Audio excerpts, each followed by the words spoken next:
Guys, welcome to mini blog. তোমাদের জন্য আমি 1K সাবস্ক্রাইবার রিচ করতে পেরেছি। তার জন্য এনেছিলাম টেস্ট অ্যান্ড বাইট থেকে একটা কেক সেলিব্রেট করার জন্য। Thank you so much. তোমাদের যে কী বলে ধন্যবাদ আমার মাথায় ঢুকছিল না।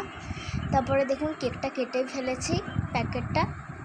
এবার চলো কেকটা বার করা যাক। এই যে এটা হচ্ছে কেক, দেখুন কত সুন্দর কেক। তোমরা জানো না হয়তো আমি এখন থেকে মিনি ব্লগ ছাড়বো। তখন আমি ভেবেছিলাম যে 1K রিচ করলে মিনি ব্লগ ছাড়বো, তাই ছেড়ে দিয়েছি। আর কেকটা ছিল প্রচুর মিষ্টি, অতিরিক্ত মিষ্টি ছিল। আর কেকটা যখন দেখাচ্ছি তারা, এই দেখো কেকটা